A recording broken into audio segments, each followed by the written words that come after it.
Good afternoon. Welcome to the afternoon experiment. My name is Emanuel Livingston. I'm with you until uh we'll see. We'll see. I know I'm a little late. Uh the little baby getting picked up right now. Actually, as we speak, her mom is upstairs, uh, getting her out of here. Hold on, let me make sure everything is up there. All right. But welcome. Oh, come on, put this chair up here. Welcome. Welcome. And happy Juneteenth. My little earbuds is acting up. I'm gonna have to. I think I'm gonna have to send this one back. Get it. Get it fixed. Oh,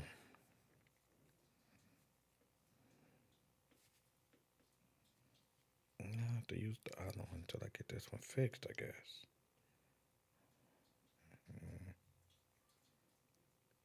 Is that supposed to click in there? All right. Hold on. Let's see. Nope. Got to get that. We will disconnect that one, and we will go with this one. Same deal. Just the other ear. All right. Yeah, that sounds good. Got to get that one fixed. Welcome. Welcome. It's the afternoon experiment. My name is Emanuel Livingston. Happy Juneteenth. As always, come on in. Say hi to me. Say hi to me. It's the polite thing to do. It's the polite thing to do. That's what we're working on with the little baby now. She walks in the room and she don't say hi. You know, she go for shy. We're working on. When you walk in a room and there are people in the room, you speak. You say hello. That's what normal, civilized people do. And they say hi. No, speak. So come on in the room and speak. And I'll return the favor. I'll return the favor. Robert Willis, good afternoon, sir. Got Black Russian in the house. Good afternoon. Bond Hill checking in. Yeah, that is the other thing. Tell me where you're checking in from. Tell me where you watching the show, listening to the show, all of that good stuff. Tell me that. So we got Black Russian, Bond Hill. We got Jerica. She says, "Hola, beautiful black people," and the others too. I like saying hola. I know it's hola, but if I read it, HOLA, I speak English. It's hola. But good afternoon, Jerica. Thank you for joining us. Kenneth says, "Great day, powerful people." Good afternoon and great day to you as well. We got Karen. Karen in the house. Karen says, "Good afternoon, everyone from the West End." All right, you just got a big apology too. You should feel good about that, right? Um. Oh, Brent. Brent says, "Happy Juneteenth to Emanuel Livingston and the Afternooners." Checking in from Dallas, Texas. I don't know how I feel about the Afternooners. I don't know. We got Lewis. Lewis says Devin Haney will retire undefeated. Okay. Who is Devin Haney? Who is Devin Haney? Angela. Good afternoon from Wyoming. Good afternoon, Angela. Thank you for kicking it with me. We got Karen. Karen says, "It's just another day and I still have to work with no overtime." Oh, what company you work for? What company you work for? We can bust them out. It's a federal holiday. You should get overtime. Quintano says, "Coming live from Avondale." All right, Avondale in the house. Good afternoon, Quintano. Tina says, "Good afternoon." Good afternoon, Tina. Good afternoon, Tina. Mike says, "Not if he fights Tank." Okay.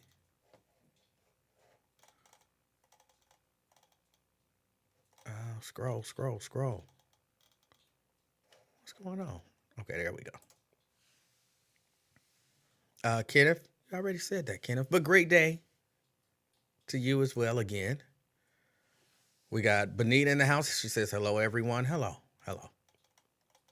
And Lewis says he's in Decatur, Georgia. All right. We got Dwayne. Good afternoon. Happy Juneteenth, everyone from Mount Airy. Good afternoon and happy Juneteenth to you, Dwayne. Mike says Green Hills. I'm assuming that means he's checking us out from Green Hills. LaDonna. LaDonna says, good afternoon, fam, from East Price Hill. LaDonna. Met LaDonna on Saturday. It was good to meet you. Kim. Happy Juneteenth. Bond Hill. Happy Juneteenth to you as well, Kim. Benita says Mount Airy. All right. Karen says UPS. UPS don't honor Juneteenth as a holiday? Do y'all like not get overtime pay on any other holidays? I won't be buying anything, getting it shipped by UPS, unless, of course, UPS's shipping is cheaper. Karen says we don't get Martin Luther King either. What? That sounds okay. Okay, that's not good. That's not good. I don't know what to do about it, but give me a minute to think on it. Got Brenda. Brenda checking in from Fairfield. Hello, Brenda. Got David, says good show earlier. Well, he said great show earlier. I don't know if that was actually a show. I was just going out there. Again, mainly, if you're not aware, I went out to the celebration or the event at the Urban League in Avondale, because it's not that far from me. I figured I'd hop in the car, I roll up there. And really just went up there to say hello to Christy, who I consider a friend, although she's never been over my house for dinner. But, you know, well, I feel like I know Christy. I almost feel like she's, you know, like a really good friend. So I definitely wanted to stop by and just say hi to her and congratulate her. I never personally congratulated her on, you know, becoming, the CEO? Is she the CEO? Whatever, the one who's running the Urban League here locally. So I wanted to stop over there and say hi to her and congratulate her and tell her I support her. And then, of course, there were a lot of other people there, which I get into that in a little bit. Tria says, good afternoon, King and all from Columbia Township. All right, Columbia Township. Good afternoon, Tria. We got Maurice Mooney in the house. All right. Good afternoon, Maurice. Little Don says, same here. Teach little baby to say, hey, yo, when she comes into the room. David says he's checking in from I-75. Good afternoon. Emanuel baby, an afternoon experiment fam. Checking in from I-75. Tina's also working today. Man, y'all need companies that got y'all working today.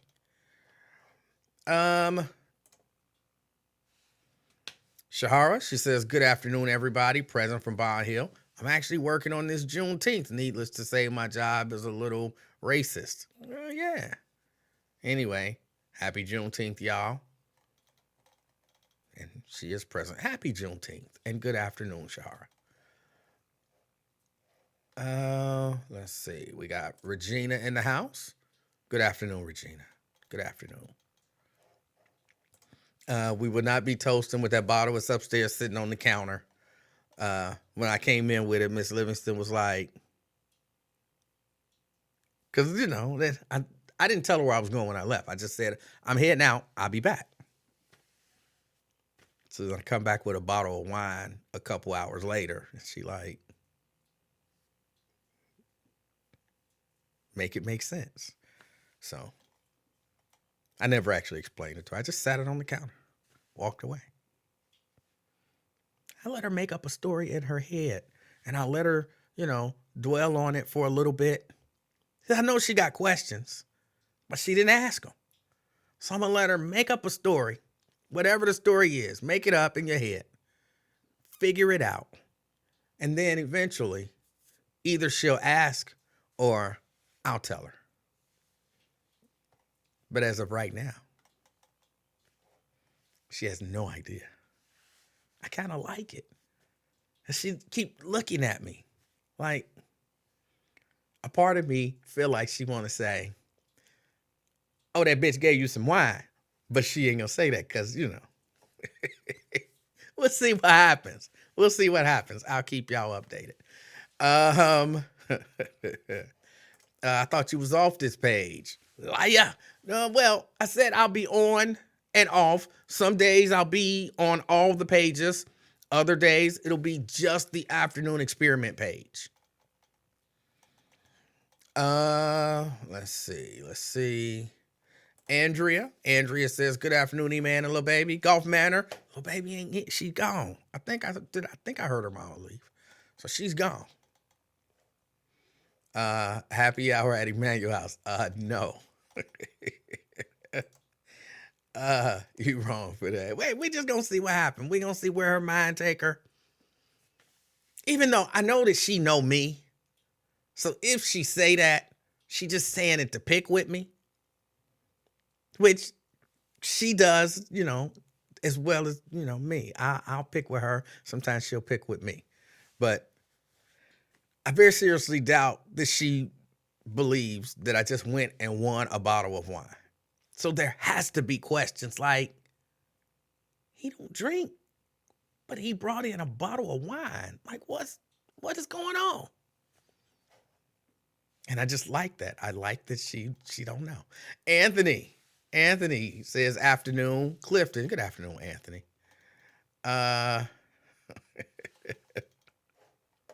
She just gave me that look. And then I just walked away. I didn't even let it. I just walked away.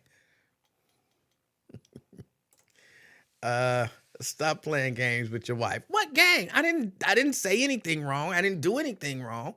Do I have to explain every time when I went out and came in with this thing of Snapple?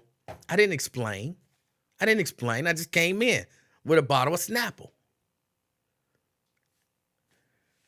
Oh no, she can ask. If she asks, I'll tell her. If she asks, I'll tell her. But if she don't ask, whatever story she makes up in her head is on her own. Did a certain someone follow you home from the live remote? No. Did you tell her where you were going? No. I just said I'm gonna make a run. I'll be back. That's it. But I don't have to report. I'm a grown ass man. I have to report where I'm going. No, I didn't tell her, but she didn't ask. This one messing up a little bit too. Maybe I need new. I'll figure it out after the show. Maria says, good afternoon. Good afternoon, Maria. And LaDonna says, daggone shame. Nothing wrong with it. Nothing wrong with it. We grown people. Sometimes she leave and don't tell me where she going and she comes back. I don't ask, where did you go? Where did you get that? Why'd you bring it? I don't do all of that. And it's not the same, man. Stop it. Oh, I was just saying that. I didn't even know somebody had actually said it. Snapple and wine ain't the same. It ain't the same, but they're both liquids. They're both liquids. Presumably flavorful. Drinkable. I walked out the house, came back, had something to drink. Both times. Shouldn't be that big of a deal. So let me see. Earlier today, Lingaware, he had a remote over at the Urban League of Greater Cincinnati. And they were doing some things. They had giveaways and all that kind of stuff. They have food trucks. And I went over there. And I had a decent time. Didn't really do much. But said hi to a few people and lost my AirPods. Found them, or somebody found them and turned it in. Um, Ran into Lindsay. He kind of walked up on me. Honestly, I think he thought I was gonna be like scared and or intimidated. I actually saw him first. When I walked up, I saw him standing there. Because by today, I knew what he looked like. Had this been 2 weeks ago, I would have had no idea. I had no idea what he looked like. But I knew what he looked like. So when I walked up, I saw him standing there. I thought, all right, interesting. Now, for those of you who don't know, me and Lindsay have kind of bumped heads a little bit. We've bumped heads a little bit. He claims he didn't, but he kind of threatened to murder me. He says he didn't. But if you were on the live stream, you saw it. You read it for yourself. And so, I run into him. He kind of rolled up on me. He was like, see, if I wanted to do something to you, I could have done it right then and you wouldn't know. And I told him, I saw you when I first walked up. You ain't sneaking up on nobody. And then, he started kind of trying to say that he didn't say what it was that he said. And the whole time, I really think he thought I was going to be like intimidated and afraid. Here, let me tell you this. And this is just about me. I grew up in Avondale, right? And, I knew people. Got into fights here and there. Won some, lost some. But I never run from one. Well, that's not true. I did run from one. That one in Avondale. That was a whole different situation. Which one is it I tell y'all about? I still laugh when I think about that one. But I don't run. I don't run from people. I'm not afraid of people. But I think he thought I was going to be like totally intimidated. No, I'm sorry for saying. I'm not out here trying to make enemies. I'm not necessarily trying to make friends. You know what I'm saying? I'm just being me. But you're not going to roll up on me and intimidate me. I don't know. I think that's what he thought. I think he might have been a little bit disappointed. But let me tell you, I'm not out here trying to fight nobody. I'm not out here trying to intimidate nobody, but I'm not out here running from nobody, and I'm not out here being intimidated by anybody.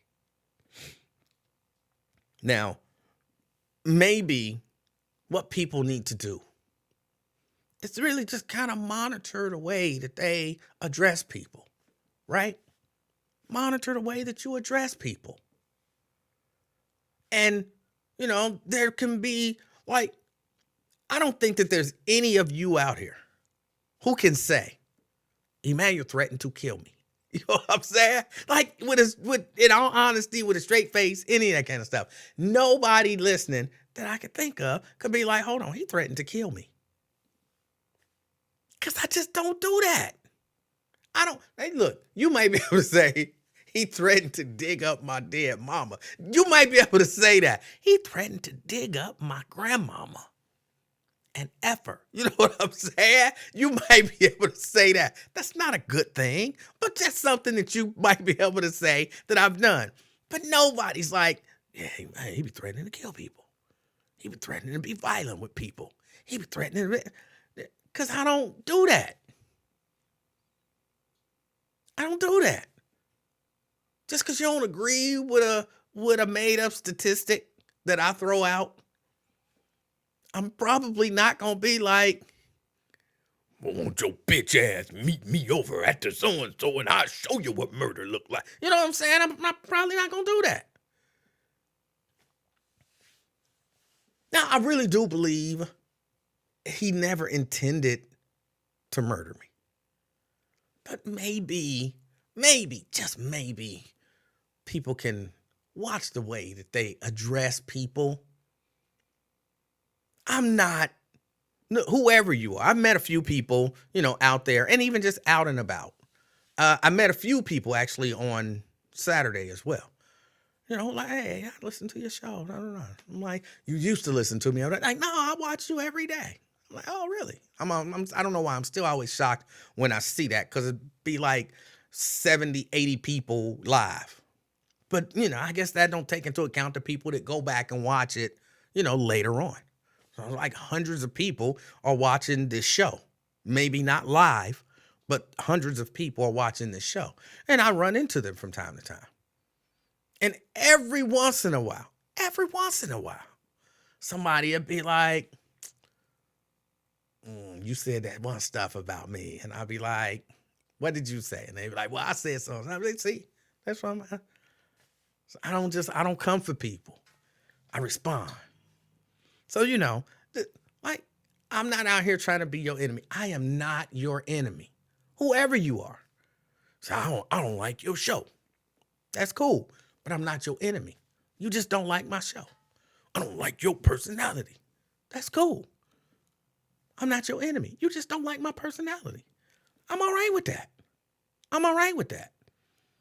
And I want us to get to the point where we comfortable not liking somebody or something about somebody or somebody's personality or whatever. But that don't mean we're enemies.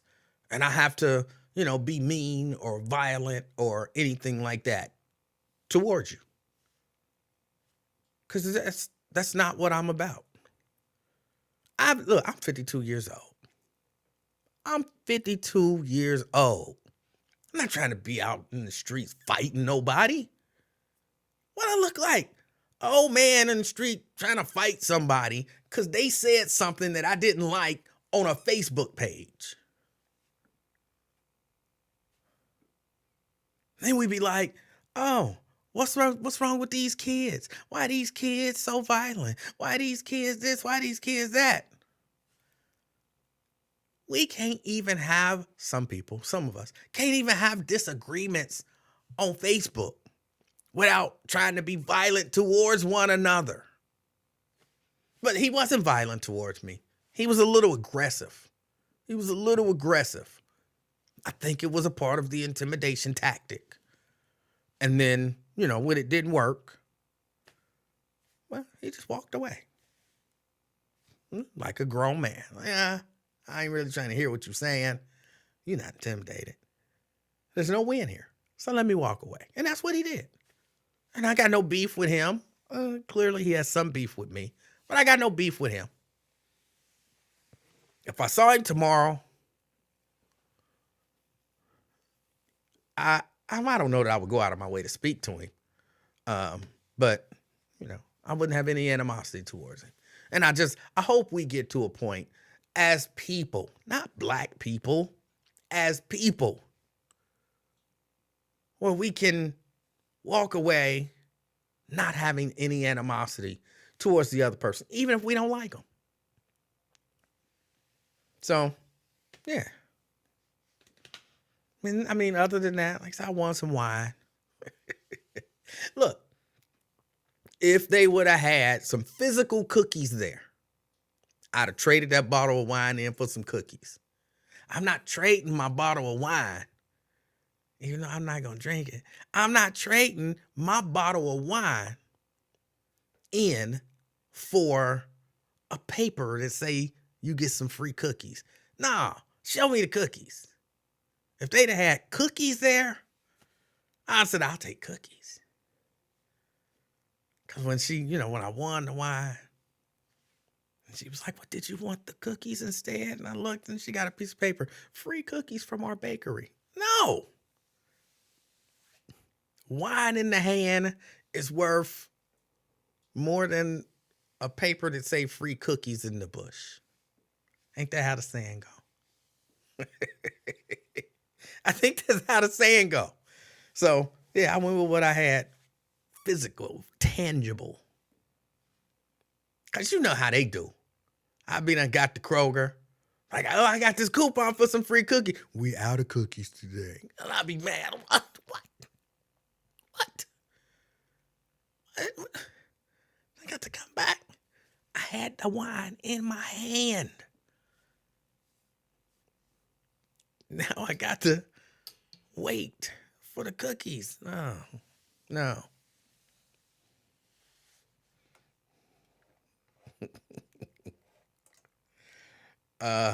So he proved he didn't threaten you by proving he could have easily been a threat to you if he wanted. Here's what I think the deal is with Lindsay. And this is honestly what I think the deal is with Lindsay. He's a little aggressive and he's passionate about what he's passionate about. And he doesn't deal with people who don't agree with him, in my view, appropriately. He doesn't agree. And he says, well, no, I invited you over for a conversation. And I'm like, no, you didn't. You know what I'm saying? No, you didn't. No, you didn't. But I honestly think that in his mind, that's what he meant. But he was just angry because I challenged what he believes to be a statistical fact. And he let that get in the way. Angela Kinney was there as well. I said, I would have given you my coupon. I want no coupon. But see, there you go. She traded her in for a free case of bottled water. Bottled water in the hand is worth more than a piece of paper giving you rights to some free cookies in the bush. I'm pretty sure the saying goes something like that.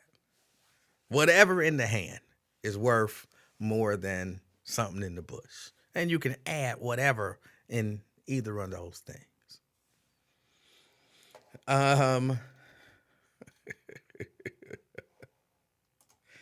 Oh, yeah, show me.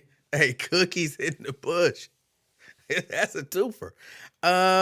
Let's see. Yes, it's still a coupon. Oh, okay. So you still have your coupon. Okay. All right. Yeah, no, I just kept what I want. Let's see what's going on. Got a lot of shootings. Things happening around the city.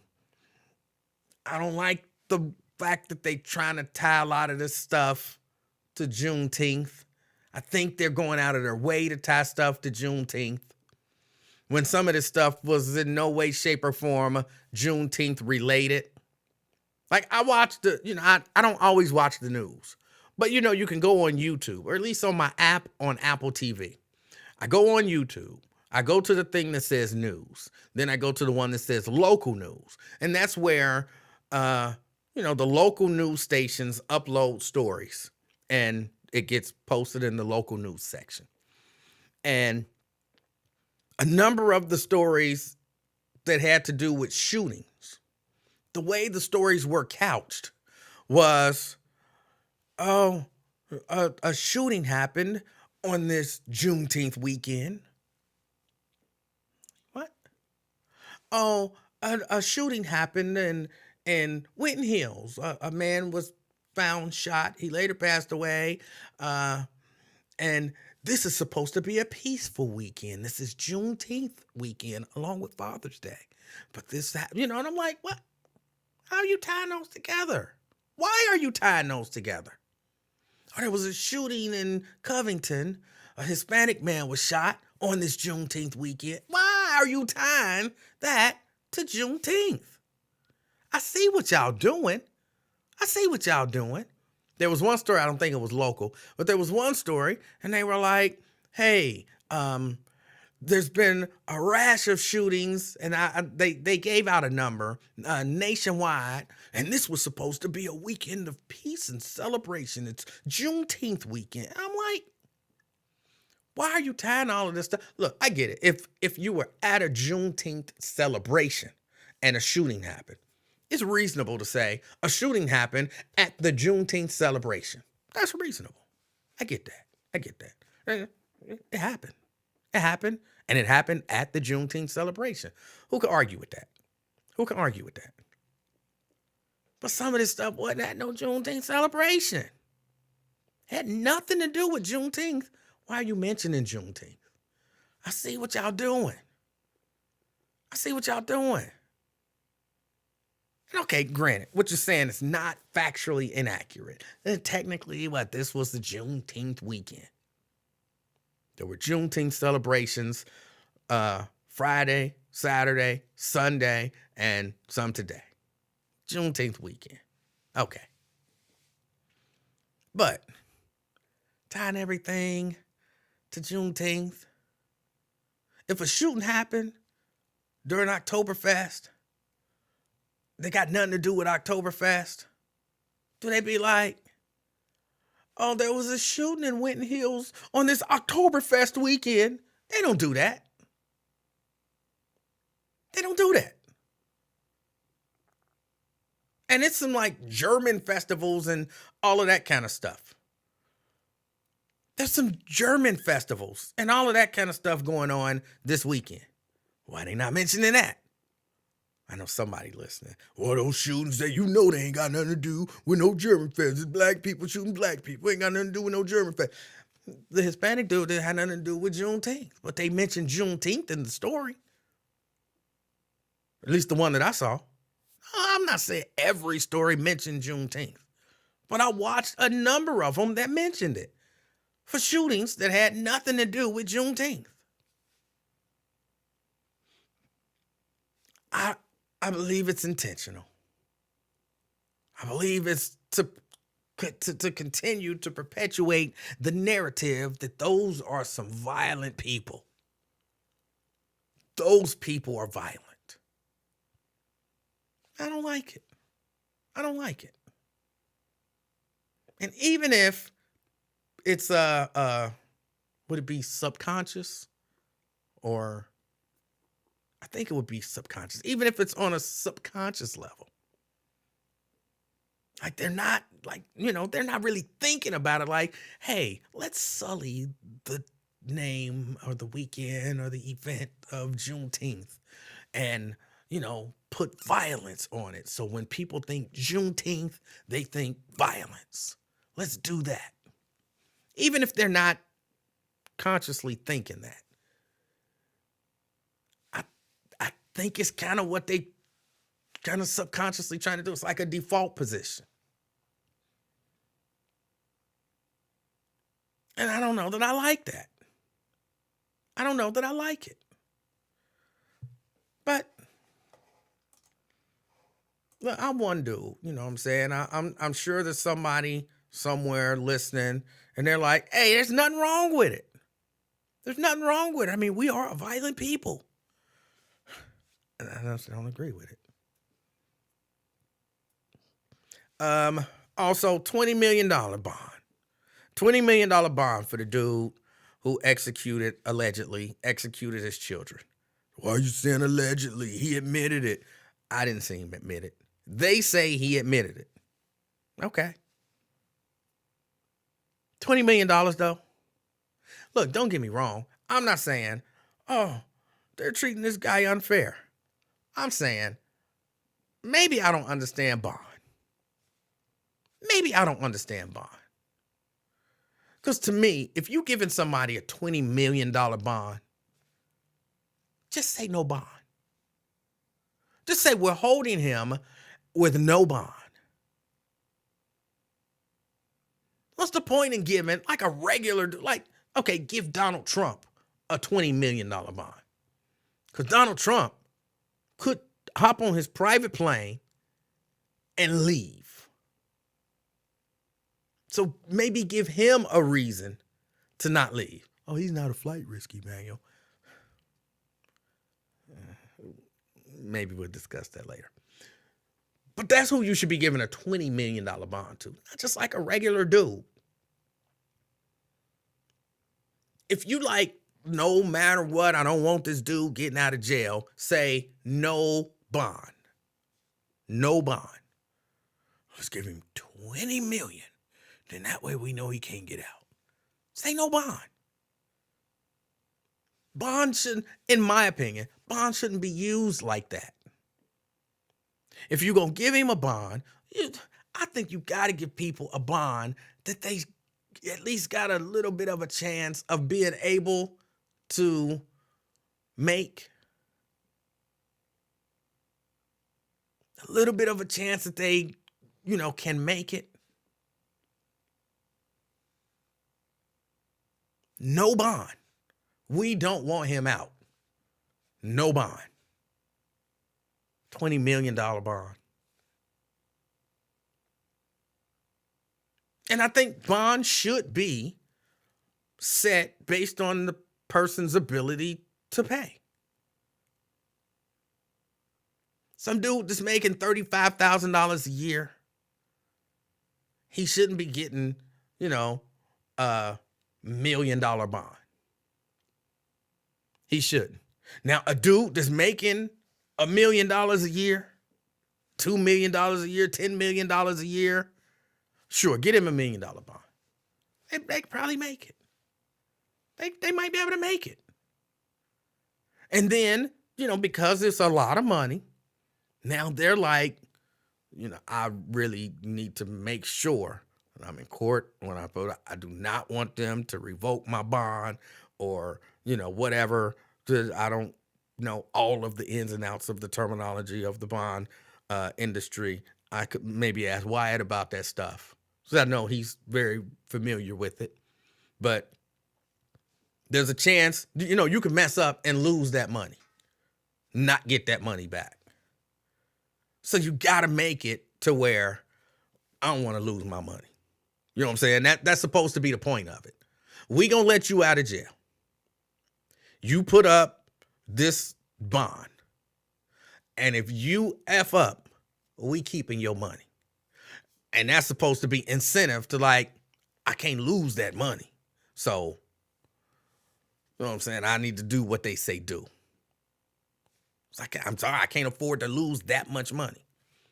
But it ain't supposed to be something where it's just impossible for you to come up with. I've always hated when they do that.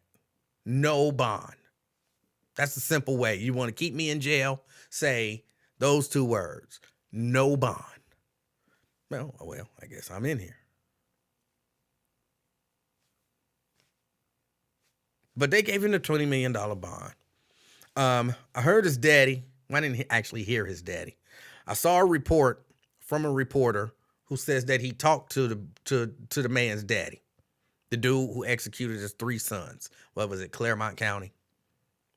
And, I know how people love to bash the single mom in the African-American community when her child does something wrong. And she like, my baby is a good boy. This is not, this ain't him. He a good boy. He's always been a good kid. I mean, yeah, he done had some problems, but my son is a good person. You'll never guess what this daddy said, who lived in Florida, about his son, who executed his 3 young boys. You'll never guess what he had to say. He said, my son is a good person. This wasn't him. He would never do anything like this. I don't know what happened. He's a good person. Sure, he's had his issues, but my son is a good person. Something is going on. Something must have happened. Something had to happen to make him snap. I don't know if it was marital or if it was financial or if it was mental, but something had to happen to make him snap, because that is not my son. That person that I saw standing at that arraignment, his eyes were hollow. That is not my son. He said he a good boy. That's what y'all can go. I don't remember which station it was because, again, I was watching it on YouTube. But this Caucasian man said about his Caucasian son, who allegedly murdered his Caucasian children, he was a good boy. That's what he said. I know some of y'all thinking he might have been a good boy, man. How can you say? What? Keeping in mind, though, that not too long ago, I don't remember the year, that good boy was charged with choking the shit out of his daddy. He was charged with domestic violence for choking the shit out of his daddy, who now lives in Florida. And the case was like dropped or whatever. Now just imagine this story. And maybe the coverage would be the exact same. Maybe everybody would be reacting in the exact same way. But just imagine for just a minute that is a black man who lined up his sons, and executed them with a rifle. Imagine. And then that black man's daddy got on the news, talked to the reporters and said, hey, my son is a good person. This ain't him. I don't know what happened, but my son is a good person. Now imagine that's a woman. Imagine that's a woman who did it. And somebody is saying, my daughter was a good person. This is not indicative of who she is. What would people be saying about that? What would some black people be saying about it? He was a good boy. Oh, he's a good boy. They would be mocking this black person.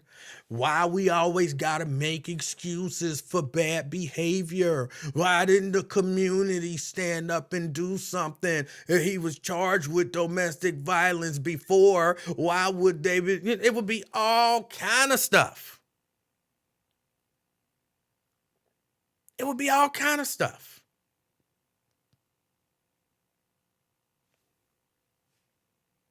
Just craziness. I don't know. But still, nobody's blaming the community. Nobody's blaming the community. I haven't heard a single white leader come out talking about white community, we got to do something. I've seen a lot of prayer vigils. A lot of meetings in churches, candlelight vigils. I've seen all of that.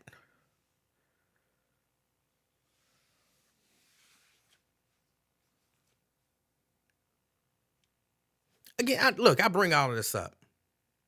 I'm actually saying the way that is being handled in this case, aside from the $20 million bond, just give him no bond. But the way that is being handled in this case is the way things should be handled in like all the cases. Like this is the way it should be handled by law enforcement. What did they do? He was sitting there. They arrested him. We didn't see him pummeling. We didn't see him, you know what I'm saying? None of that kind of stuff. He got arrested. He's going to make it to court. Well, he already made it to court. He'll make it to trial if he has a trial. The community, nobody's blaming the community for it. They're saying this was a dude that did something evil. They're not making excuses for it. Well, some of them are. But those are like his family. And you kind of, you know what I'm saying? You kind of expect that out of his family. You kind of expect his family to be like, this is not who he is. This is not who he is. I don't know what happened. I'm upset about it. And I'm upset for him. I'm mad at him, but I'm upset for him because I know that you expect that out of his family. The rest of the community is just like, they ain't even really focused on him. They focused on mourning the victims. That's the way it should be. Nobody's blaming the neighbor who said, oh, the way he used to treat those children was horrible. Nobody's saying about that neighbor, well, if you knew that he treated the kids so horrible, why didn't you step in and see something, say something? Why didn't you? Nobody's saying that. And they shouldn't.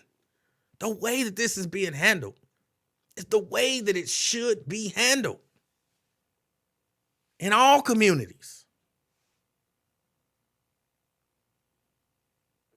In all communities.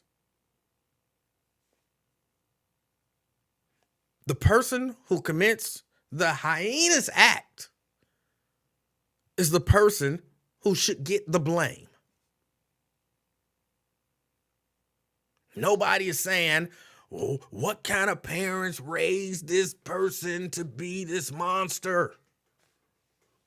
I would be saying that. What about the parents? Even with grown people, like, when I look at grown people do stuff like this, I'm like, what did their parents do to mess them up? That be a thought in my head. What did their parents do to mess them up? But nobody's saying that. This is the way it should be handled. He's in court. He gonna go through the justice system. And if he has admitted, as they say, he admitted to the crimes, he'll have to pay. I don't know if that'll be the death penalty or what, but he'll have to pay.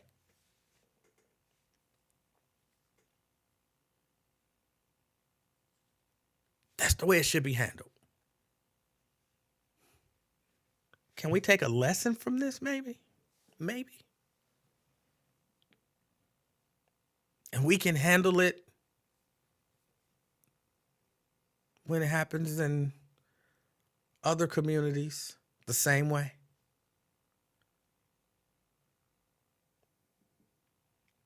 So if some kids is riding down the street, or young people riding down the street shooting, what they did was heinous. And if they get caught, they should have to pay the price. But we're not going to blame the whole community for what they did. We're going to just blame them.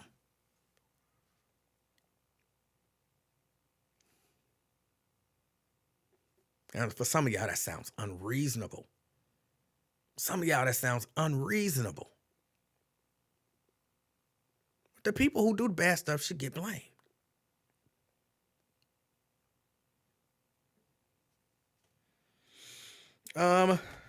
Let's see. Communities should speak out when they see. Oh, he's using profanity. I'm sorry. I didn't mean to put that up there. Try to type your comment without the profane portion, and then I'll address it. Because you might make a good point that I could address, but I feel like I have to tame some of y'all because y'all getting wild. So try to make the comment in a reasonable way that we could discuss without the profanity, and then we'll discuss it. I'll address your concerns. How about that? Oh, so I got to make an adjustment over here. All right.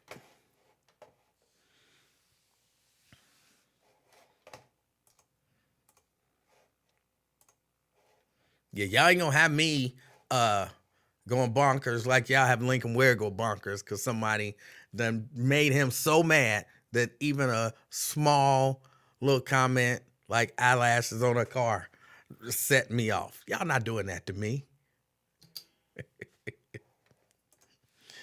Did Ross get kicked out again? I didn't. Again, I can't see Ross's comments, so I don't know.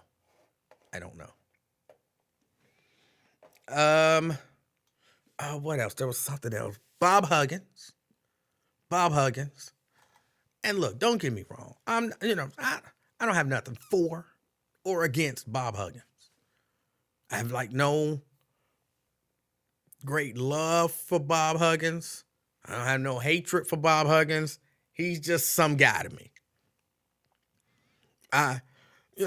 He's not one of those guys I can be a fan of because I kind of have an idea of the type of people that he hang around.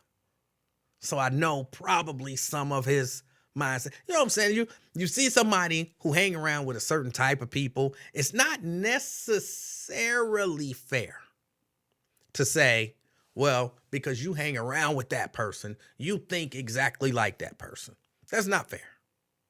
But if you hang around the likes of Bill Cunningham and those guys, I had to feel like you might share some of their views. And some of their views are just downright racist. Just downright racist. So, because of that, I'm like, I can't be a fan. But, I don't hate the guy.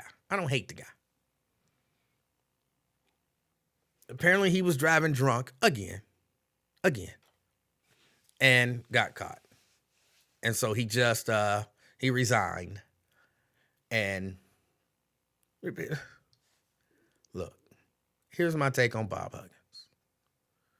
Bob Huggins don't care about that job. Bob Huggins ain't worried about. Bob Huggins is rich. That man is rich. Millions and millions and millions of dollars that he's made just from coaching alone. Millions and millions and millions of dollars. What is he, almost 70 years old now? He done survived heart attacks. You know what I'm saying? This is a guy. What do he care? All right, I'm going to resign. I wouldn't be shocked to see him find another job in coaching if that's what he chooses to do. But even if not, once you get about 70 years old, I imagine, you know what I'm saying, you're doing what you do, you're having fun with it, then it start to be a hassle because now you start all of this scrutiny. He calling his buddy Cunningham them, saying stuff, that, well, that's not, come on, bro, that's how you talk. And especially with them, and that's why I say, if you hanging around with them, there's certain mindsets that I'm like, he shared those probably. So yeah, they probably sit around saying that kind of stuff. Or, when they get on the phone, that's how they talk. Those F words, those N words, those whatever, that's probably just how they talk. So he was very comfortable just saying it live on the air. Didn't think much of it. Oh, hold on. Did I say that? Oh, I said it live on the air. I wasn't even thinking we was live on the air because that's just how we talk. So now he's under all of this scrutiny. And, you ever been to a point where you were under a certain amount of scrutiny and then you was just like, forget it. I'm out. But, look, if they gonna pick everything I say, you know what I'm saying? They taking, we gonna pay you gonna $1 million, whatever. Forget it. It ain't even worth the hassle. I don't need the money. Can you imagine saying, I don't need $5 million? So what? I don't need it. You got to have plenty of money. Bob Huggins ain't worried about money. He ain't worried about money. And now y'all gonna be scrutinizing me. I gotta be suspended, and then, $1 million pay cut, and what, now I'm just driving, minding my own drunk business, and I'm getting pulled over by the police, and now they don't even let me go like they normally do because of the scrutiny that I'm under. Forget it. I quit. Y'all can have it. I'm going home. Relax, spend my millions of dollars, drink as much as I want to drink, and drive. Bob ain't worried about it. That's the way I see it. That's the way I should say, that's the way I imagine it. I'm telling you, when you get to the point where you like, okay, y'all can keep that $3 million. You know what I'm saying? You ain't worried about money. You ain't worried about money. And at 70 years old, let's say, this man gonna live to, let's say he lived to be 100. Let's say he lived to be 100. Bob, what is Bob Huggins' net worth?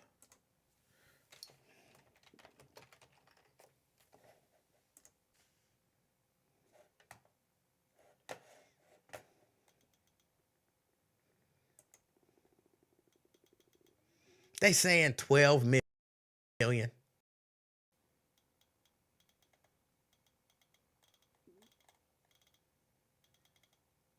They're saying 12 million.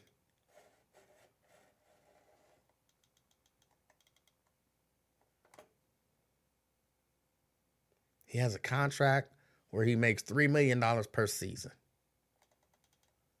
I don't know where they're coming up with 12 million. I'm telling y'all, Bob Huggins is worth more than 12 million. I'm telling y'all that now. But let's just say the 12 million that Google said. I could live off of 12 million for the next 30 years.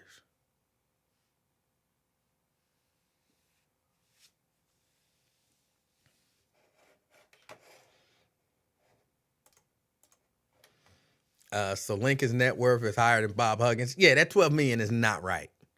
That 12 million is not right. I'm telling you. Bob Huggins is worth more than $12 million.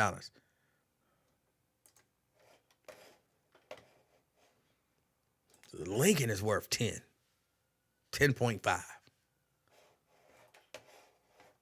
They be severely underestimating people's net worth. But I'm just saying, he ain't worried about the money. He's not worried about the money.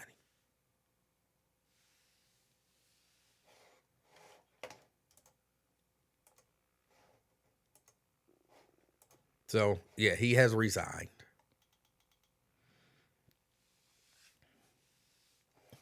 Lincoln is not worth no 100 million. I believe Lincoln's net worth is like 10. Hold on, let me see.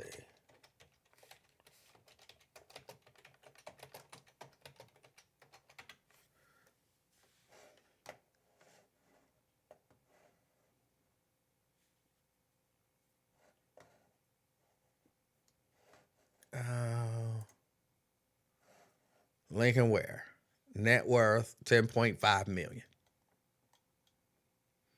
And they're saying, to put it simply, his net worth, or they're just explaining what net worth is. Lincoln Ware's net worth is 10.5 million.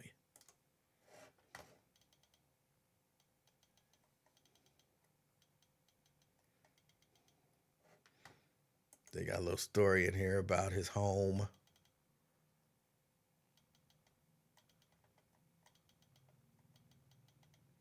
His 4-level home in Montgomery.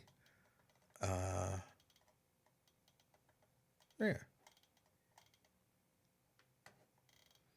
They did a spread on him in Cincinnati.com. Bob Huggins is worth more than that.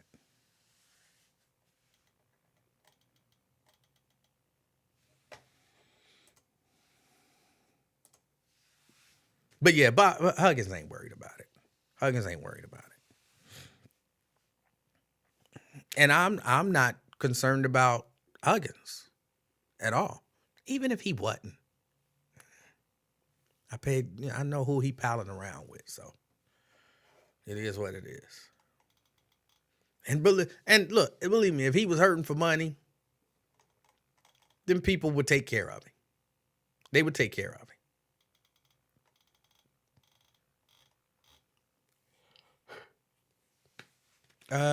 What else? Juneteenth.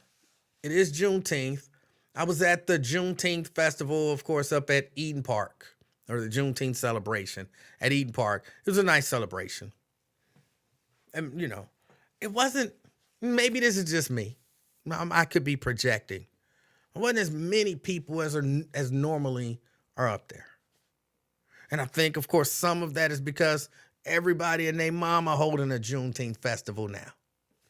Everybody and their mama got a Juneteenth festival. Whereas, is it 36 years that one been going on? And now, you got options. This is a shiny new Juneteenth festival over here. It's a shiny new one over there. Oh, it's a shiny new one up there. Oh, it's a shiny new one down there. I said, I'll, if anything, I'll go down to what I'm calling the original. All right, hold on. I got a call coming in. Let me see if I got this thing set up right. CK? Hey, Emanuel Livingston, happy Juneteenth All to right, you, hold sir. on. Hold on. I don't hear you, and I should hear you.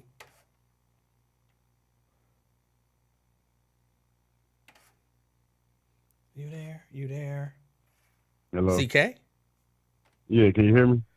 I can hear you. Oh, Hold on. Let me see. Can you guys hear CK? Because I went through and did some stuff, uh, hopefully to fix my sound issues. Okay, they say they can hear you. All right, so we all good. So hey, what's on your mind? man, a phenomenal show, man. You came in on Juneteenth like a real soldier. You hear me? A real soldier. You know what I mean? That phenomenal show. I heard your report on the man that lined up his sons and murdered them allegedly. Yeah. Man, man that. Oh my God. Now you talk about put a damper on Juneteenth. That's what you was talking about, right? When they said this supposed to be a celebration weekend, they killing kids. Well, but again, my point is that's got nothing to do with Juneteenth. Right, So don't right. tie it to Juneteenth. You're right. But you know, if you kill your family during Christmas, they're gonna be like, during this heartwarming holiday season, this fool done killed this whole family. That's gonna be part of the, you know what I mean, the semantics of the news reporting. I see that as slightly different. I see that as Oh, on slightly Christmas. different. Here's why I see it as different. Um, if you like when you talk about the holiday season, right? That's a lot of time, and there's a lot of stuff associated with the holiday season. So maybe if you think of a different holiday, right? Mm-hmm. That's associated with a particular culture, like St. Patrick's Day. Yep. See, now you Cinco in de Mayo. yeah, now you about on in my mind, you about on par where you're like, oh, somebody got shot in Winton Hills on this St. Patrick's Day during this St. Patrick's Day celebration. You're like, they wasn't having a St. Patrick's Day celebration up in Winton Hills. Well, I mean, the St. Patrick's Day, the they don't tie that stuff together. Right, right. I see what you're saying.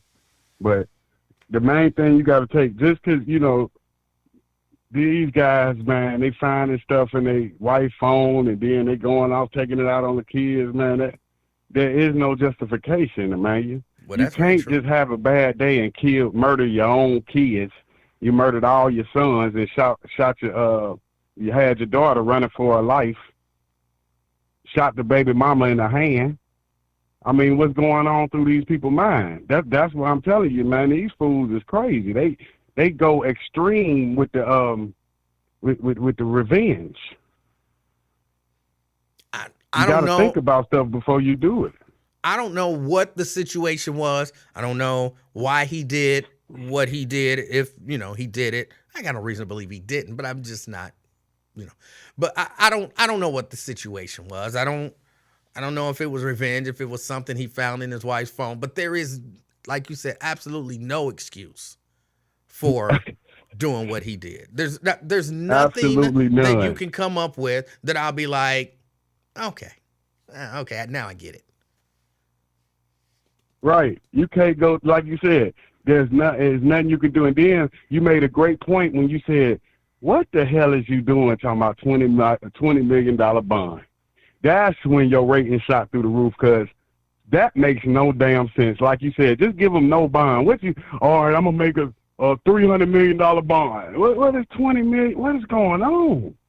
What is you clout chasing? Well, and like somebody, it might have been you. I don't know who it was. Somebody pointed out, well, that'll look great for the whole tough on crime when you're up for re-election. That'll look great. Mm-hmm. But so will no bond, right? Or it looks different. I don't know. I think it looked different. I think it looked different. Yeah, yeah. Because like you said, what are you doing? You trying to I don't understand the meaning when because I looked up the highest bond. It was $3 billion. $3 billion. A New York guy, Robert Durst, for killing his wife. He got a $3 billion bond. But I think you made a great point on that. Like, why in the hell is you talking about 20 million? Just you just trying to get a little camera time. You trying to go viral as a judge. See, this internet got the folks going crazy, and you don't know well what is going on through the minds of these people to make them do these things. You know what I mean? It's like you said, what you okay? If you want to, I don't understand. You kill your sons. It's like demonic. It's like you got possessed by the devil or something. I don't know what the hell wrong. I mean, some serious. Maybe you didn't want them to grow up to be successful. You was jealous of them. I mean, I don't know. It's hard to put together. Now, somebody asked how old were the kids. I thought they was like 3, 5, and 7, or 3, 6, and Yep, yep. 7, somewhere around in there. And apparently, I guess one of them got away, and so he went and hunted the kid down, and then brought the kid back and executed him. In front of witnesses, Emmanuel. In front of witnesses. He ran. That's when the witnesses got involved. Got the son and killed him in front of people. That's what the story said. So I don't know if it's jealousy or just pure wickedness. It's like it's devastating because he's not going. I don't think he's going to ever see the light of day. And like And you he said, should. even if he's innocent, he's going down. If he did it, he should never see the light of day. I'm comfortable. I'm still not a death penalty guy, so I still don't say. Right. I'm not saying give him the death penalty. I am not a death penalty guy, but Hell no, don't give him the death penalty. Not for killing your 3 sons. Nah, you got to live through this, bro. And wait till them inmates hear what you did. They gonna make you lick the floor with your tongue. You're gonna be cleaning the floors in the jail cell with your tongue and they boots. I don't like that either. I'm not. Hey, that's what it's go. You getting locked up with a bunch of criminals. What you think they're gonna? Oh, they're gonna give you a congratulations for killing your sons? Nah, Because a lot of people go I ahead. believe that people who kind of guard prisoners, wardens, and all that kind of stuff, they shouldn't allow those types of things to happen. Yeah, but they can't be with you 24/7. You gonna face them by yourself. That's when they're around. But when you get in the darkness, when you with them inmates, a lot of them have kids, and they hard on people that do violence to children. So they put you in there. They make you lick the whole prison floor with your tongue, clean their boots, and we ain't talking about the violence. Scrape your skin off with the knife. I'm saying you got to think about that stuff before your consequences. I mean, I think he would have been better off if he just would have killed himself. That would have been better than killing his children, in my opinion. Well, yes. Yep, you got to. I mean, I don't like the thought of anybody killing themselves, but that's a decision that you make for yourself.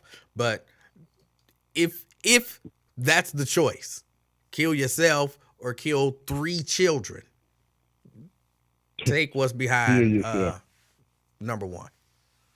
Yeah, if you having thoughts like that, you don't need to be here no more. Go on and just, you got the gun, you got the bullets, put it in your mouth, pull the trigger. Because you trying to hurt too many people with this. Like you said, it's people affected that didn't even know them people by that. You know what I'm saying? You spoiling the Juneteenth weekend with your actions. Because people don't like, in America, we don't like for this type of violence. So, when you're going through stuff like this, Emmanuel, even if it was you can't, you can't take out your frustrations on little children. No. You take it out on yourself. You the failure. You know what I mean? Not the kid. They ain't did nothing. Right. You just want to abuse. It's abusing your authority. You know what I mean? Because, I got a gun. Man, you ain't nothing. You ain't nothing. But I'm dampered by the Juneteenth, man. Hopefully we can get past this, but I don't know how we get past 3 young little boys getting murdered by their father. So it just messes up the whole holiday forever. Every time Juneteenth comes around now, we're going to be thinking about these 3 young victims we lost. You know what I mean? Not me. They daddy. Not me. I won't be. you're not gonna be able. You're gonna remember this next year. You're gonna be like, yeah, I remember last Juneteenth. He killed No, them no, three boys. no, no. I don't tie this incident whatsoever to Juneteenth.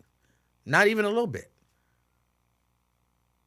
But the media put it in your mind. When they come, it's gonna be the anniversary. Like this I think next they year, they're might gonna have. say this I the think, one and year that's what I anniversary. think they might have tried to put that in our minds, but I reject Mm-hmm. that.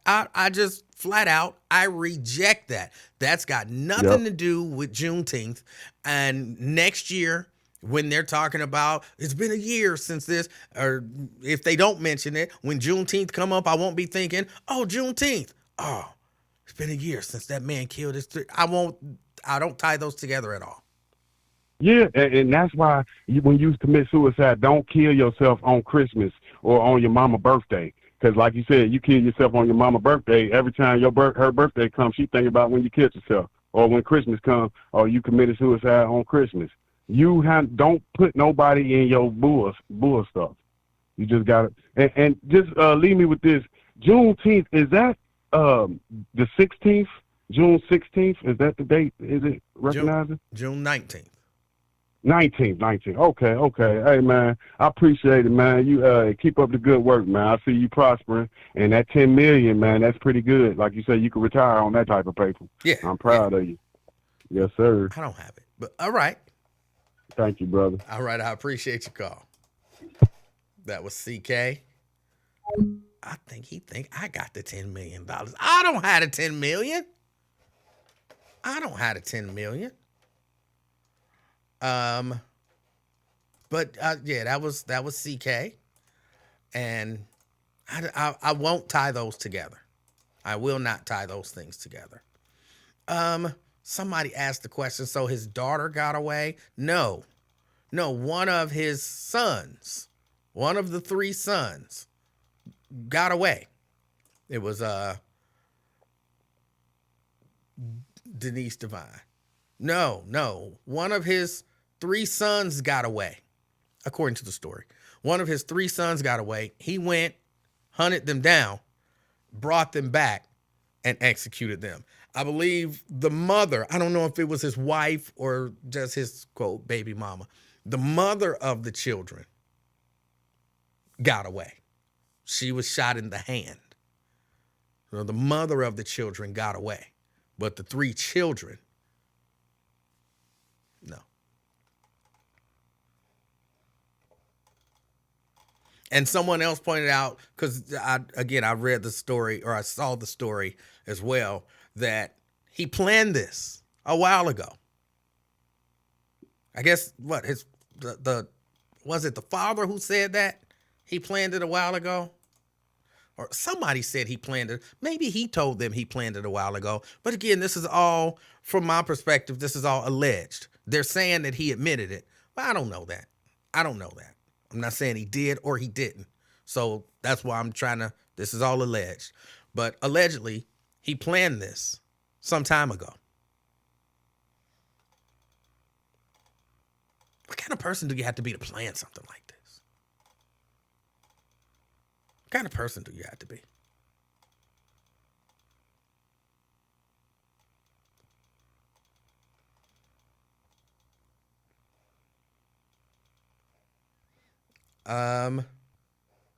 Robert says it was his daughter who got away. See that? Okay. Well, maybe then I misunderstood the story, or the story was misreported. But the story, as I understood it, and okay, I can be wrong.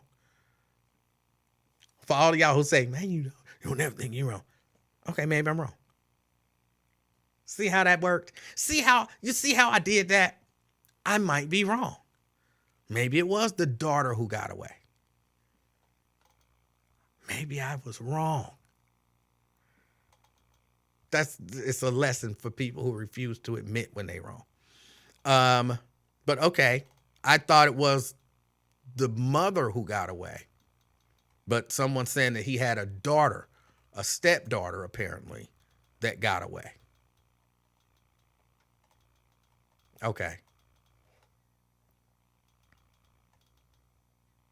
So the stepdaughter got away. She was running down the street saying that the father was killing everybody. Okay, but why? I don't know why. I thought I read in a story that was the wife or the mother of the children. But apparently I was wrong. But either way, they say still one of the boys got away. And he went and they used the term hunted him down, brought him back, and killed him. They say that as well.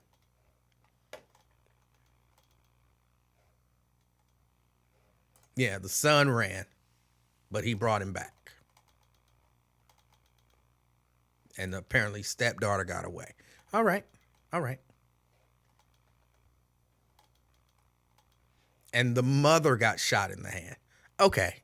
So those are the elements. He killed two. One boy got away. He hunted him down, brought him back.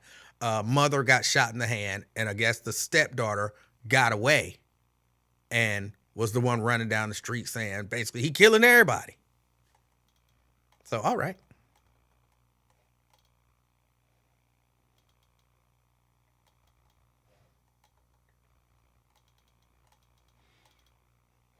All right. So it looked like, yeah, that's what we've settled on. As far as we know, as we've heard it reported.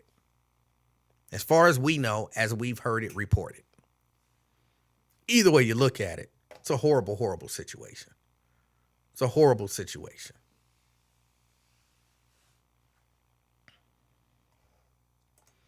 Pamela says, I thought I saw on the news last night that $4 million was raised towards his $20 million bond. I didn't see that anywhere.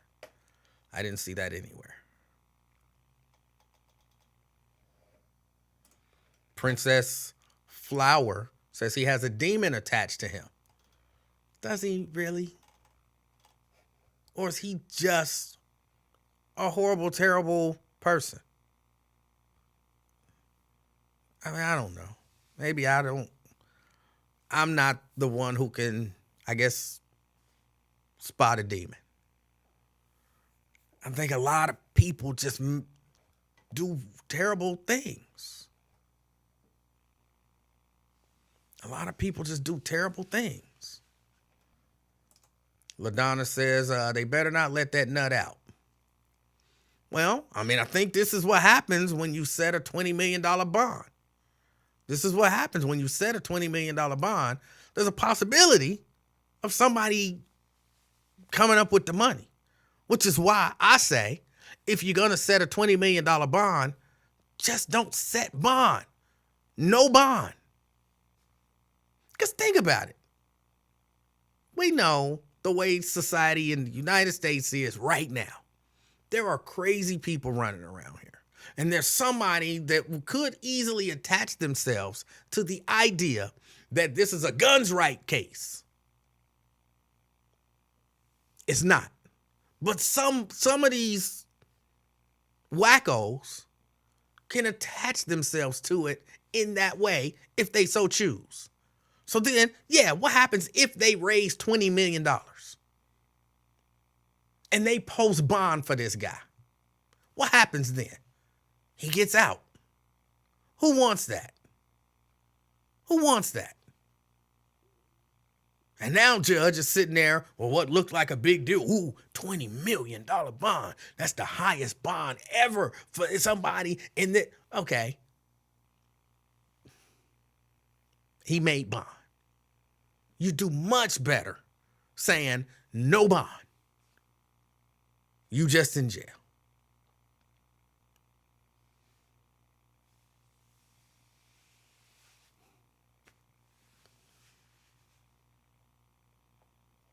No bond.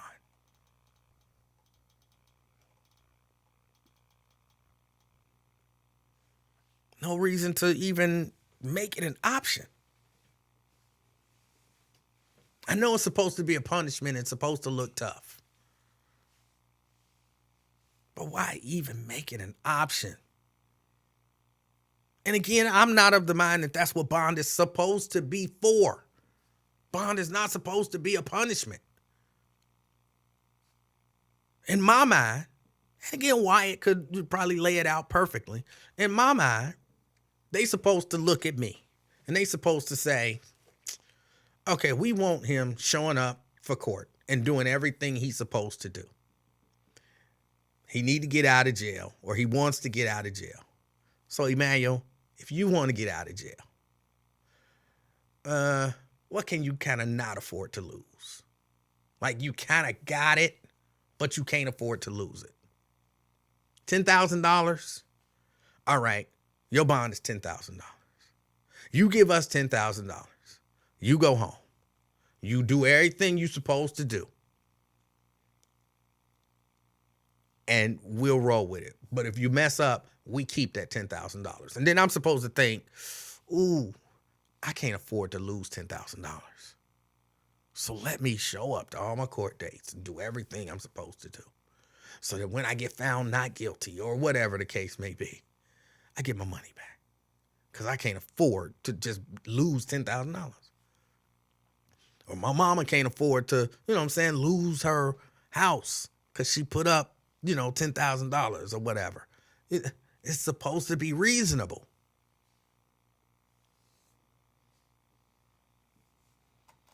And like I said, if the crime is so heinous that you don't want this person walking the street, then you're supposed to say, no, we're holding you without bond.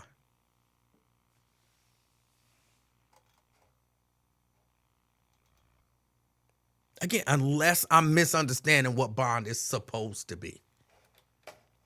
It reminds me, not that the two are tied together in any way, shape, or form, just the ridiculousness of the way that they do these bonds.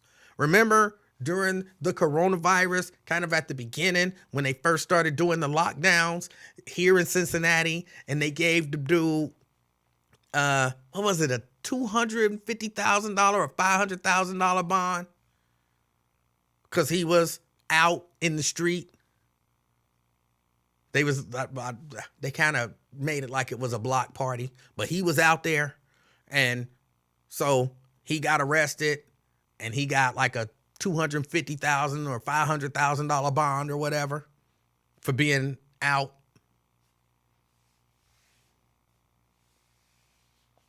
And I was like, that's not what bond is supposed to be for. That's just to punish somebody. That's not what bond is supposed to be for.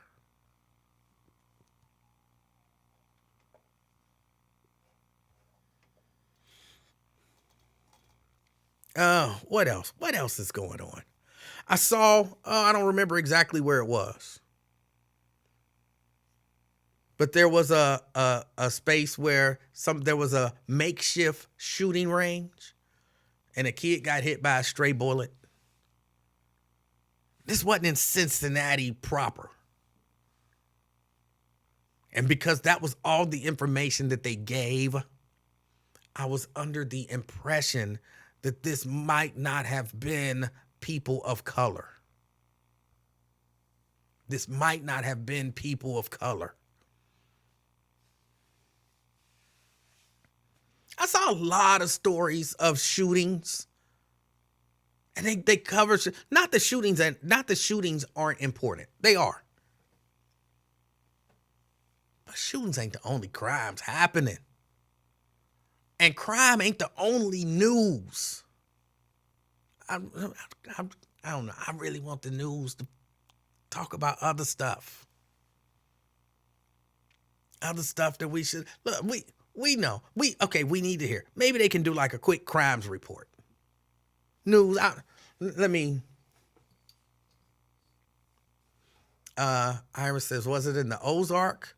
Is a makeshift shooting range? It was locally, I do believe. I believe Tria's saying Cleves. I'm not sure if that's what she's talking about. But it was somewhere, not in Cincinnati proper, but in the Cincinnati area, where there was like a makeshift shooting range and a kid was hit with a stray bullet.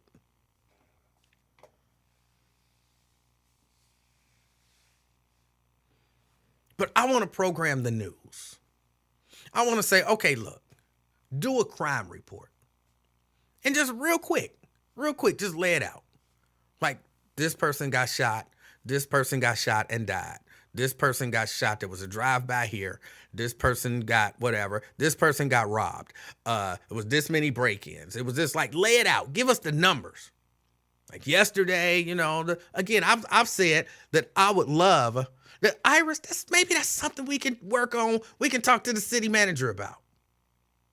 I had this idea a while ago that I would love it if they would do daily briefings like the White House do, like a city hall daily briefing. Get a press secretary, some sexy chick, Get a press secretary. Give her all the stats. Give her all the stats. How many shootings happened yesterday? How many robberies happened yesterday? How many, you know what I'm saying? All the stats.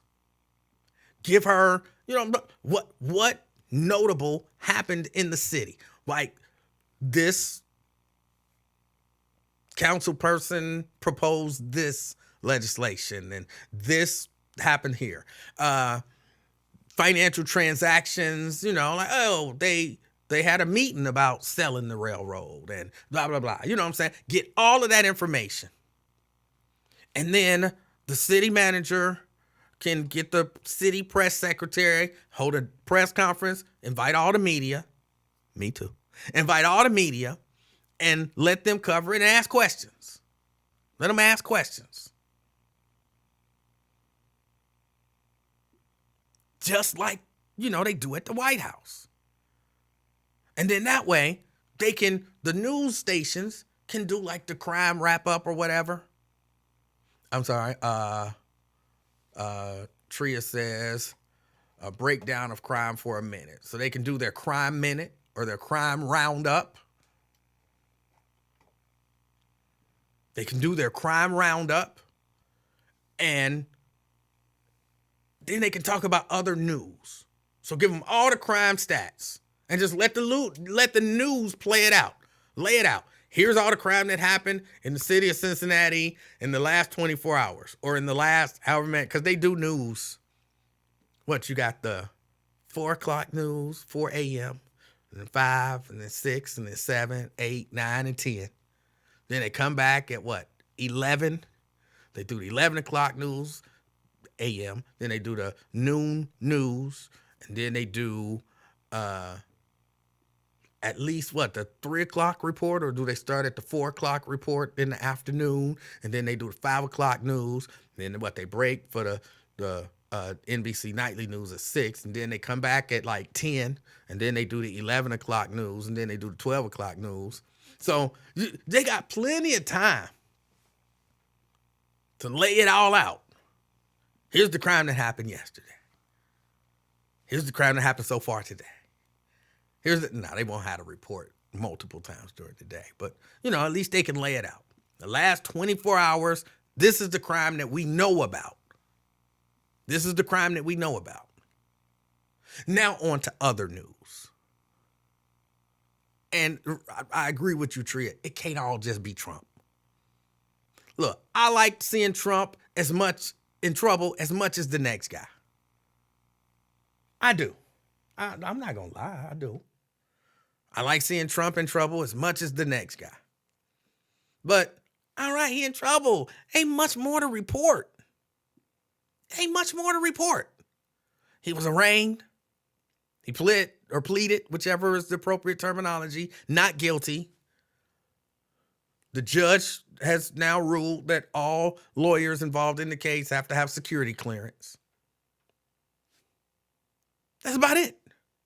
Until some other news come out, that's about it. That's about it. We'll talk about something else. Here is what's going on in other news. And see, then that's where y'all got it, or that's where they can have it, where that whole news conference, right? It kind of is going to force those guys to do stuff. Like ask pertinent questions at the City Hall press briefing. So then we can follow up on that and actually do news reports, like journalists will actually go out and investigate shit.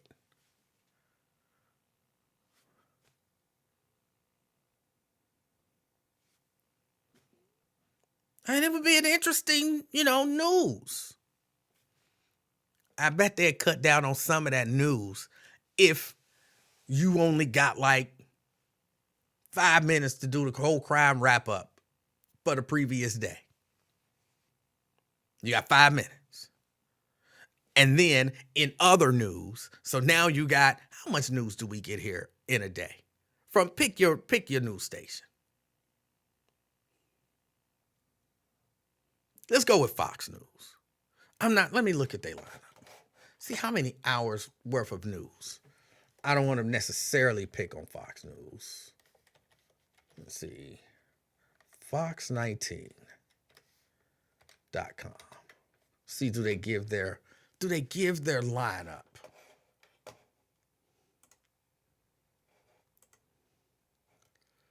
Do they give their lineup? I don't see the lineup.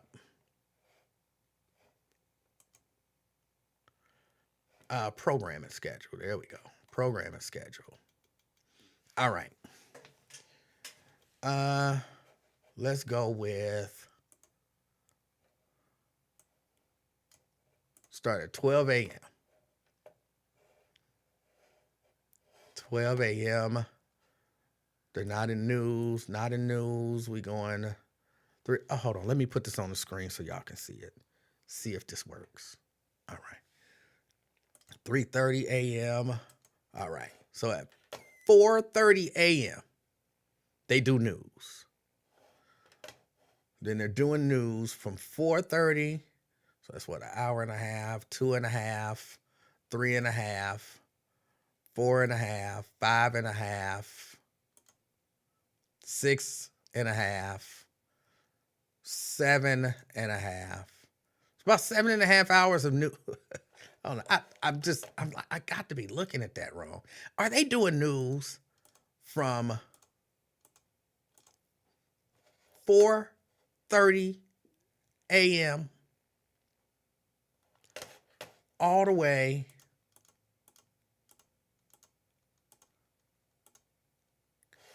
to 12 noon?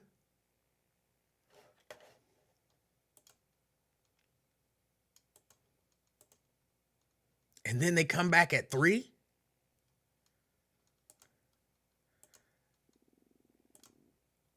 And then they go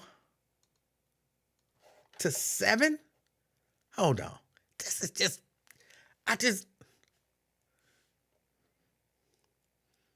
am I reading this right? And then they go to 7. So they take, what was that, an hour?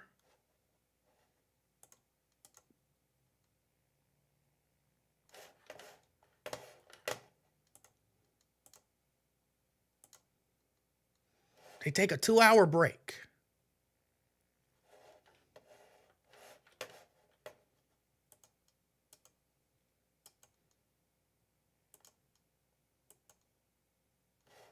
So they doing like 14 hours of news. Then they go, and then they come back at 10. And they go till 11:30.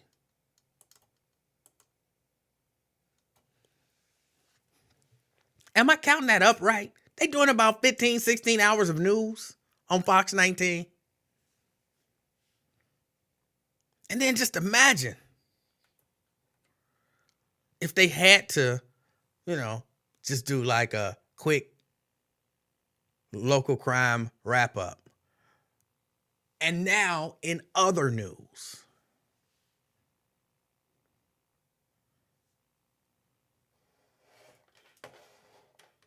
And then they would have to fill up 14 hours of other news. And no, you can't just do the same 7 stories over and over and over and over and over and over. And oh yeah, weather. and then the same 7 stories, and oh yeah, traffic, and then weather, and then the same 7 stories, and oh yeah, traffic, and then weather, and then the same 7 stories, and then puppies, traffic, and weather, and then the same 7 stories, and then oh, cooking segment, traffic, and weather, and then the same 7 stories, and then traffic and weather, and then the same 7 stories, and then traffic and weather. Like, y'all got to actually come up with news. Like, investigate something.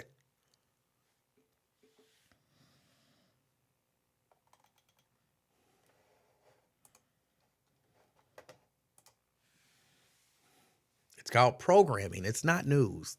That's what I want to actually program the news and make the news actual news. But I need your help, Iris. I need your help. We can sit down with the city manager. They can hire me, the nice, sexy press secretary. I'll be their press secretary. I'll get out there and I'll field questions for them. I would. Cherie Palello, what's your question? What? That question don't make no damn sense. Let's move on. John London, what's your question? John, did you not hear this? We already talked about that. Come on, man. Listen. Clyde, what's your question? I'll be a good press secretary.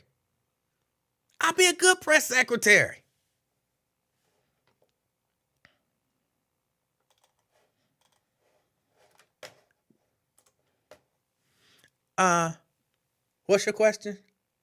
What part of no didn't you understand? It says no. N-O. What does that spell?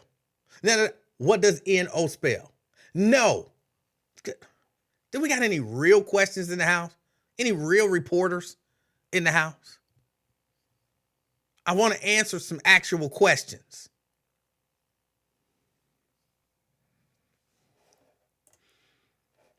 Clyde, he retired several years. This is a new Clyde. I wasn't just saying the current reporters. I'm talking about the people in this room that I'm talking to. Don't try to run my press conference. Let me run my press conference, okay? They'd be like, that's an aggressive press secretary. I wouldn't do it like that.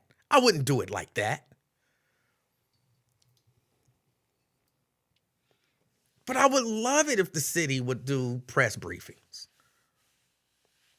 You know, a la White House press briefing.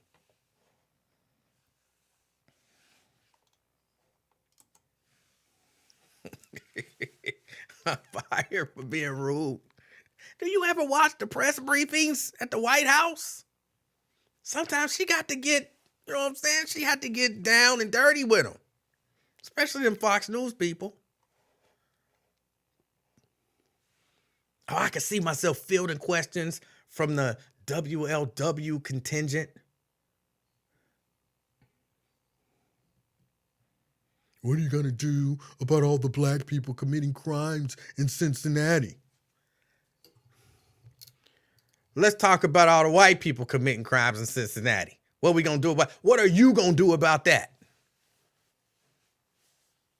Mr. White community leader, what are you going to do?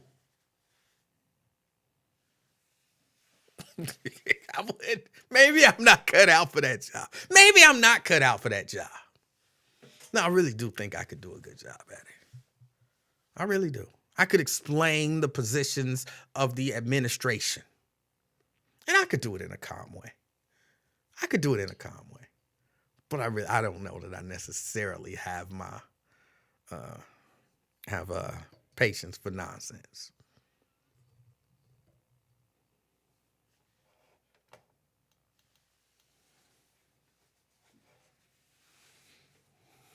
Oh, you want to see calm? I I had to think of a question that I could calmly answer. What are we doing about the whatever? Look, the administration has taken a position that we are trying to figure out the best way to deal with the current gun violence that's going on in the city of Cincinnati. We realize that young people are dying at alarming rates here. And I'm here to tell you that we are working. The administration, they are working on a plan. They're trying to put something together because no one in this administration accepts that crime is inevitable. Young people are gonna die on our streets. We believe that as a city, as a community, we can come together and we can figure out some common sense solutions to get to the bottom of this and to stop it. Do I have all the answers for everything that's gonna happen? No, but I can tell you the people who are at work on this issue, they care and they are working hard to come up with something. Now, if you want me to give you, this is the concrete solution to crime, if I had that, I would give it to every city in America, every city across the world. But clearly, we don't have that answer. If that's what you're looking for, you're not going to find it here today. But we are committed to working hard to solve this issue for everyone in our city. Next question. See, was that good? That was calm. And that was just based on nothing out of my head. That was calm. I could do that. I could do that.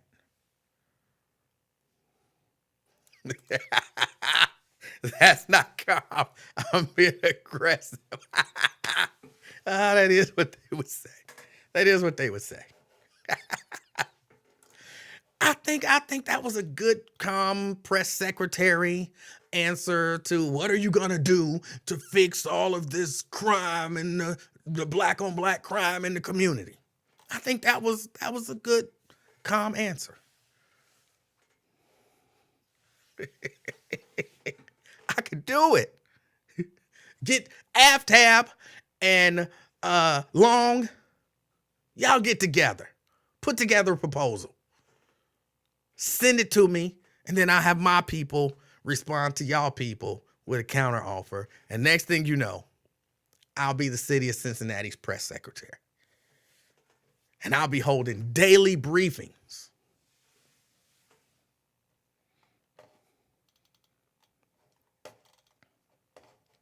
I really do think the city should do it. I really do. Even if they don't hire me. But I do think I would be good. I would wear a suit and everything.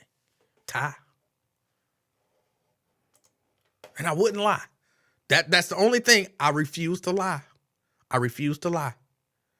I might do a little bit of spinning, not for the sake of deception, but for the sake of understanding. I might do just a tiny, or as my mama would say, a teeny bit.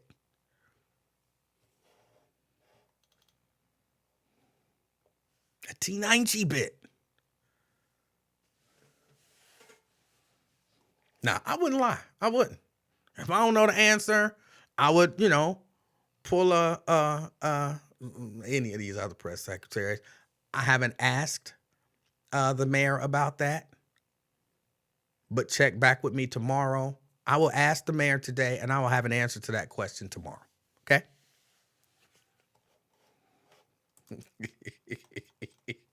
I'll be fired on the third day. Oh. No, I would not. No, Sean Spicer. No, Sean Spicer. I would be completely honest. No. And when I say spin, all I really mean is, sometimes you have to explain things that aren't necessarily popular and try to put it in a way so that people understand it and, it maybe doesn't sound as bad as it sounds, if that makes any sense. So, talking about selling the railroad. You take the positive portions of it, because that's the press secretary. It's, part of my job is to, speak, be the voice for the administration to the people, and, kind of by extension to the media. So I would do that, but I wouldn't lie. I would not lie. Did I say red road? I'm pretty sure I said railroad. But I guess I could have said red road. And if I did, how you gonna try to pick on me for saying red road? Yeah, T90. I don't know. My mama used to say that. T90 is just a little bit. T90 is just a little bit. A little less than a little bit. It's a T90 bit. Oh, I said it right. Okay. All right. I wasn't sure. I mess up a word or two, but I won't do that as the press secretary. I probably will. I probably will.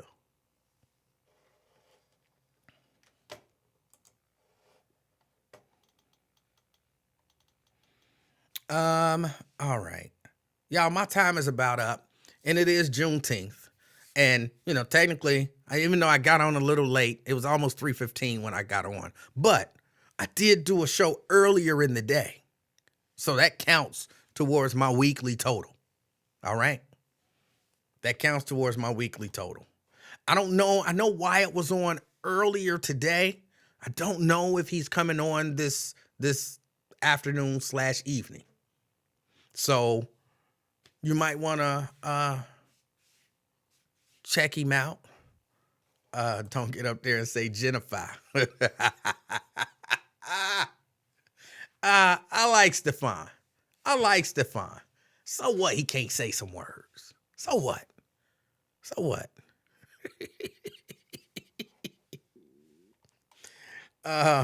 See you Thursday. Look, I might be in tomorrow. I might be in tomorrow. I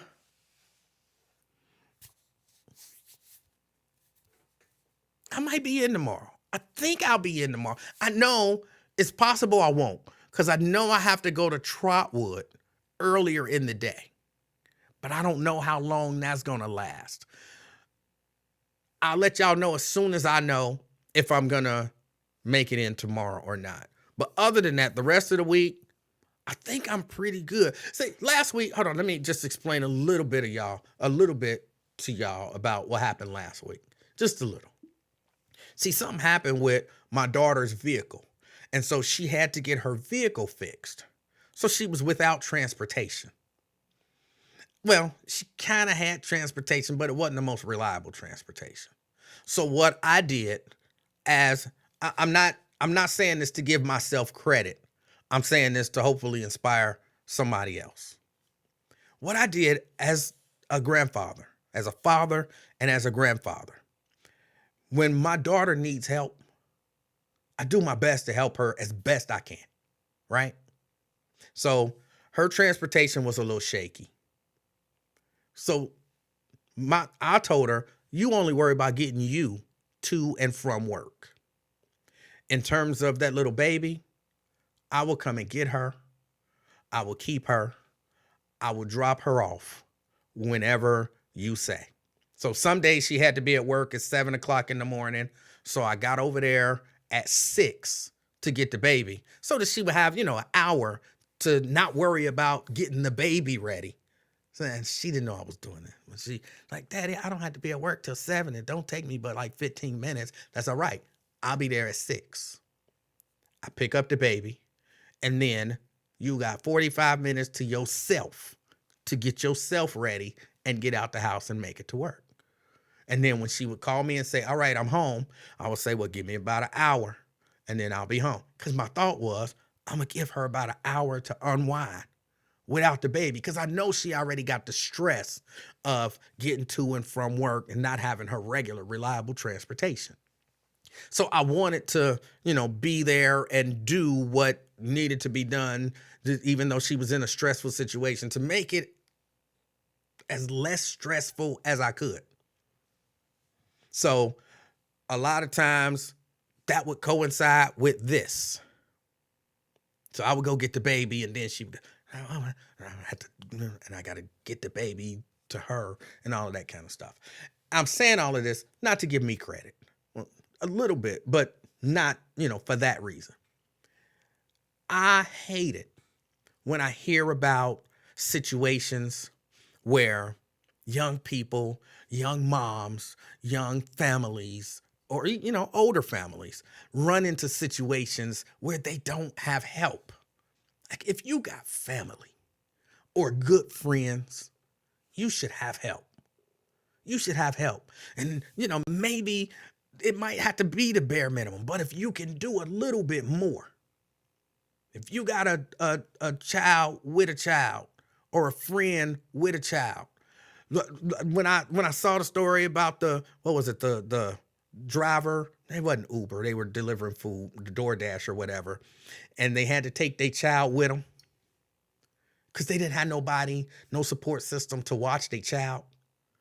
And I'm like, somebody to know them, somebody cares something about them and should have been able to step up and say, hey, you got to work. I can watch the baby while you do your delivery, and then you come and pick the baby up when you finish, doing all your deliveries, whatever that window is. I want us as a community, to maybe do a little bit more in terms of stepping up when people are in need of help and are in need of assistance. In particular, if it's your children, your grandchildren, your nieces, your nephews, whatever. That's the only reason that I'm telling that part of the story, just because I would love to see more of us do that, because we can. But that was really a part of what was happening last week. Now, one day last week, I just worked until about 7:00 at night, which I don't typically do. But that was just one day last week. The rest of the days of the week, a lot of the reason why I couldn't make it on was the little baby. And I don't apologize for that, because I'm going to help my daughter with that little baby anytime she needed. So, but again, just if you take anything out of that, help more if you can. Be there for the people that you care about and that you love, to take the stress off of them and just to help one another.